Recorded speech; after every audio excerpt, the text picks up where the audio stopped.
Hello friends, எல்லாருக்கும் வணக்கம். இந்த வீடியோவில் நம்ம எதை பற்றி பார்க்க போகிறோம் அப்படின்னா, தமிழக அரசு இன்று வெளியிட்டுள்ள மிக முக்கியமான அறிவிப்புகளை பற்றி தான் பார்க்க போகிறோம். ஸோ தீபாவளிக்கு என்னென்ன மாதிரியான அறிவிப்புகள் வெளியாகிருக்கு, அரசு ஊழியர்களுக்கு என்னென்ன மாதிரியான அறிவிப்புகள் வெளியிட்டிருக்காங்க, புதிதாக பார்த்திங்க அப்படின்னா இந்த வருடம் எந்தெந்த புதிய புதிய திட்டங்கள்லாம் செயல்படுத்த போகிறாங்க, என்னென்ன திட்டங்கள்லாம் நடைமுறைக்கு வரப்போகுது, தீபாவளிக்கு போனஸாக எவ்வளோ கொடுக்க போகிறாங்க, ரேஷன் அட்டைதாரர்களுக்கு எந்த வகையான ரேஷன் அட்டைதாரர்களுக்கு பூரா இந்த அறிவிப்பு வெளியாகிருக்குது அப்படின்ற ஆல் டீட்டெயில்ஸ் பார்த்திங்க அப்படின்னா உங்களுக்கு இந்த வீடியோவில் சொல்கிறேன்.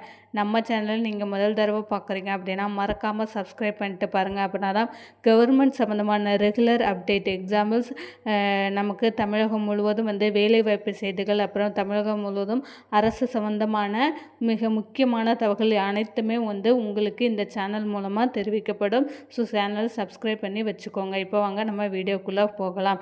ஃபஸ்ட்டு என்ன நியூஸ் அப்படின்னு பார்த்திங்க அப்படின்னா, குரூப் 5க்கான காலி பணியிடங்கள் கிட்டத்தட்ட பார்த்திங்க அப்படின்னா 32 காலி பணியிடங்களுக்கான அறிவிப்பை டிஎன்பிஎஸ்சி வெளியிட்டிருக்கிறாங்க. ஸோ அதற்கான வழிகாட்டு நெறிமுறைகளும் வெளியிட்டிருக்கிறாங்க. என்னென்ன போஸ்டிங்ஸ் இருக்குது, அந்த போஸ்டிங்ஸு எத்தனை இடங்கள் காலி பணியிடங்கள் இருக்குது, உதவி பொறியாளர், உதவியாளர், இந்த மாதிரியான பல்வேறு வேக்கன்சிஸ் நீதித்துறையிலும் இருக்குது, மற்ற துறையிலையும் வெளியிட்டிருக்கிறாங்க. ஸோ கண்டிப்பாக செக் பண்ணி பாருங்கள்.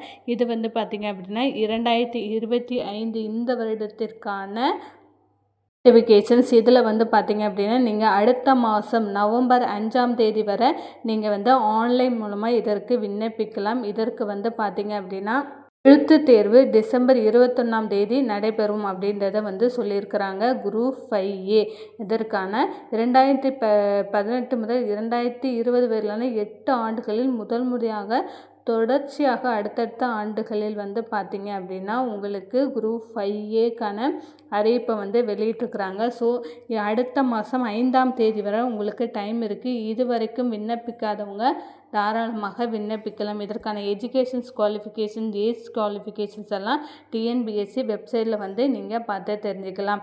இரண்டாவது நியூஸ் என்ன அப்படின்னு பார்த்திங்க அப்படின்னா, கலைஞர் மகளிர் உரிமை தொகை திட்டத்திற்கான விண்ணப்பங்களை பரிசீலனை செய்ய மேற்பார்வையாளர்கள் நியமிக்கப்பட்டுள்ளனர். உங்களுடன் சாலின் முகாமில் சமர்ப்பிக்கப்பட்ட விண்ணப்பங்கள் மறுஆய்வு செய்ய ஒரு குழு அமைக்கப்பட்டுள்ளது. புதிய விண்ணப்பதாரர்கள் 2 மாதங்களுக்குள் திட்டத்தின் கீழ் நிதி உதவி பெறுவார்கள். அதாவது பார்த்திங்க அப்படின்னா நவம்பர் டிசம்பருக்குள்ளேயே விண்ணப்பித்த அனைவருக்குமே பார்த்திங்க அப்படின்னா மகளிர் உரிமை தொகை கிடைத்துவிடும் அப்படின்றத துணை முதலமைச்சர் அவர்கள் ஆல்ரெடி சொல்லியிருக்கிறாங்க. ஸோ அதை செக் பண்ணுறதுக்கு, உங்களோட அப்ளிகேஷன் எல்லாம் செக் பண்ணுறதுக்கு பார்த்திங்க அப்படின்னா புதுசாக ஒரு குழு ஆரம்பிச்சிருக்கிறாங்க. அதுக்கு அடுத்த நியூஸ் என்ன அப்படின்னு பார்த்திங்க அப்படின்னா, இந்தியாவில் மில்லியன் கணக்கான மக்களுக்கு உணவு பாதுகாப்பை உறுதி செய்வதற்கான பொது விநியோக திட்டத்தின் முக்கிய சீர்திருத்தங்களை மத்திய அரசு அறிவித்துள்ளது. இந்த மாற்றங்கள் அக்டோபர் 15ஆம் தேதி முதல் இந்தியா முழுவதும் அமலுக்கு வரும். வறுமை கோட்டிற்கு கீழே உள்ள குடும்பங்களின் உணவு தேவைகளை பூர்த்தி செய்வதை நோக்கமாக கொண்டு இந்த சீர்திருத்தங்கள் மேற்கொள்ளப்படுகின்றன அப்படின்றத சொல்லியிருக்கிறாங்க. ஸோ 4வது செய்தி, இந்து சமய அறநிலையத்துறை கோவில்களில் 5 ஆண்டுகளாக தொடர்ந்து பணியாற்றி வரும் 1500 பேர் வரும் பிப்ரவரி மாதத்திற்குள் நிரந்தர பணியாளர்களாக மாற்றப்படுவார்கள் அப்படின்றத சொல்லியிருக்காங்க. ஸோ இந்த அறநிலையத்துறையில் நீங்கள் வேலை செஞ்சீங்க, கிட்டத்தட்ட 5 ஆண்டுகளாக வேலை செஞ்சீங்க அப்படின்னா உங்களுக்கு பணி நிரந்தரம் செய்வாங்க. அதுக்கப்புறம் 5வது செய்தி என்ன பார்த்திங்கன்னா, திருச்செந்தூர் கோவிலில் கந்தசஷ்டி திருவிழாவை முன்னிட்டு சூரசம்ஹாரம் நடைபெறும் அதை ஒட்டி பார்த்திங்க அப்படின்னா அக்டோபர் 27ஆம் தேதி உள்ளூர் விடுமுறையாக திருச்செந்தூர் மாவட்டத்துக்கு, அதாவது திருச்செந்தூர் ஊருக்கு தூத்துக்குடி மாவட்டத்தில் உள்ளூர் விடுமுறை விடப்படுகிறது. இது 2ஆம் படைவீரரான திருச்செந்தூர் சுப்பிரமணிய சுவாமி கோயில் கந்த சஷ்டி திருவிழா அக்டோபர் 22ஆம் தேதியிலிருந்து தொடங்குகிறது அப்படின்றத சொல்லியிருக்காங்க. ஸோ அக்டோபர் 27, 28ஆம் தேதி வரை நடைபெற உள்ளது. அதற்கு அடுத்த நியூஸ் பார்த்திங்க அப்படின்னா, நமக்கு தீபாவளி பண்டிகையை முன்னிட்டு அக்டோபர் 16 முதல் 19 தேதி வரை சென்னையிலிருந்து தினமும் செல்லும் 2092 பஸ்களும் 4 நாட்களுக்குள் 5900 சிறப்பு பஸ்கள் என மொத்தமாக 14,268 பஸ்கள் இயக்கப்படும். பிற ஊர்களிலிருந்து மேற்கண்ட நாட்களுக்கு 6,110 சிறப்பு பஸ்களும் மொத்தம் 20,000 378 பஸ்கள் வந்து இயக்கப்படும் அப்படின்றத சொல்லியிருக்காங்க. இது வந்து பார்த்திங்க அப்படின்னா அக்டோபர் 16ஆம் தேதியிலேருந்து 19ஆம் தேதி வரை சென்னையிலேருந்து தினமும் வந்து போகுது. அதற்கப்புறம் அது லீவு முடிஞ்சு மற்ற நாட்கள் லீவு முடிஞ்சு சென்னை திரும்புகிறவங்களுக்கும் ஸ்பெஷலாக வந்து பார்த்திங்க அப்படின்னா அரசாங்கம் வந்து பஸ் ஏற்பாடு பண்ணியிருக்கிறாங்க. ஸோ யாருமே வந்து சிரமம் இல்லாமல் போயிட்டு வரக்கூடிய அளவுக்கு வந்து பார்த்திங்க அப்படின்னா இந்த பஸ் வசதி உங்களுக்கு இருக்கும்.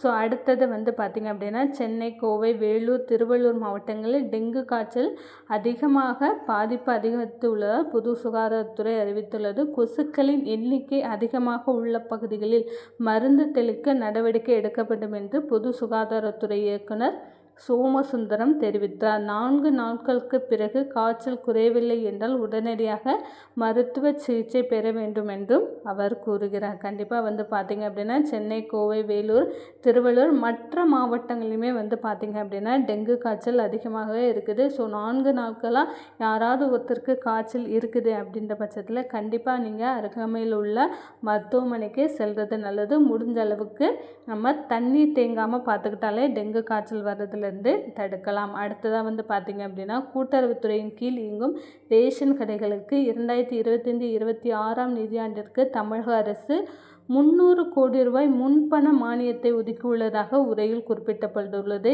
இந்த கடைகளின் வாடகை, மின்சார கட்டணம் மற்றும் ஊழியர்களுக்கான சம்பளம் போன்ற செலவுகளுக்கு அரசாங்க மானியங்களை வழங்குகிறது என்று அது குறிப்பிடுகிறது. கண்டிப்பாக வந்து பார்த்திங்க அப்படின்னா நமக்கு 300 கோடி ரூபாய் வந்து மானியம் வந்து அரசு ஊழியருக்கு, அதாவது கூட்டுறவு நியாய விலை கடைகளில் பணியாற்றவர்களுக்கு வந்து ஒதுக்கியிருக்காங்க. சம்பளம், வாடகை மற்றும் மின்சார கட்டணம் போன்றவங்களுக்கு ஒதுக்கியிருக்கிறாங்க. ஸோ அதற்கு அடுத்தபடியான நியூஸ் வந்து என்ன அப்படின்னு பார்த்தீங்கன்னா சென்னையில் 5 நாள் தொழில் முனைவர் மேம்பாட்டு திட்டங்களை பற்றி அறிவிப்பாகும். இந்த திட்டம் திருமண புகைப்படம் எடுத்தல் மற்றும் வீடியோ எடிட்டிங் பயிற்சியில் கவனம் செலுத்துகிறது. இது தமிழ்நாடு அரசின் தொழில் முனைவோர் மேம்பாடு மற்றும் புதுமை நிறுவனத்தால் நடத்தப்படுகிறது. திட்டம் வந்து பார்த்திங்க அப்படின்னா திருமண புகைப்படம் எடுத்தல் மற்றும் வீடியோ எடிட்டிங் செய்வதற்கான தொழில் முனைவோர் மேம்பாட்டு திட்டம். எத்தனை நாட்கள்னா 5 நாட்கள், அக்டோபர் 13 முதல் அக்டோபர் 17 வரை அப்படின்றத சொல்லியிருக்காங்க. காலை 10 மணி முதல் சாயங்காலம் 5 மணி வரை அப்படின்றத சொல்லியிருக்காங்க. மேலும் இது போன்ற தகவல்களை தெரிஞ்சுக்க நீங்கள் www.edittn.in அப்படின்ற வெப்சைட்டில் பார்த்து தெரிஞ்சுக்கலாம். அதற்கப்புறமா வந்து பார்த்திங்க அப்படின்னா தமிழ்நாடு மற்றும் அதை சுற்றியுள்ள பகுதிகளான வானிலை முன்னறிவிப்பாகும். இன்று முதல், அதாவது அக்டோபர் 18 வரை 7 முதல் 19 சென்டிமீட்டர் மழை பெய்ய வாய்ப்புள்ளதாக இந்திய வானிலை ஆய்வு மையம் வந்து தெரிவிக்கிறாங்க. மஞ்சள் எச்சரிக்கை விடுத்துள்ளதாகவும் அவங்க வந்து சொல்லியிருக்காங்க. தமிழகத்துக்கு மஞ்சள் எச்சரிக்கை வந்து விடப்பட்டுள்ளது. ஸோ வந்து நமக்கு எப்போனாலும் வந்து மழை பெய்யலாம். அக்டோபர் 18 வரை நமக்கு 7 முதல் 11 சென்டிமீட்டர் வரை மழை பெய்யும் அப்படின்றத சொல்லியிருக்காங்க. புதுச்சேரி மற்றும் காரைக்காலிலும் அடுத்த 7 நாட்களுக்கு மிதமான மழை இருக்கும் அப்படின்றதையும் சொல்லியிருக்கிறாங்க. அக்டோபர் 13ஆம் தேதி கோவை, திருப்பூர், நீலகிரி, ஈரோடு, தேனி, திண்டுக்கல், சேலம், நாமக்கல் மாவட்டங்களில் கனமழை பெய்யும் அப்படின்றதையும் சொல்லியிருக்காங்க. ஸோ மேலும் தகவலுக்கு மறக்காமல் நம்மளுடைய சேனலை சப்ஸ்கிரைப் பண்ணுங்கள். தேங்க்யூ.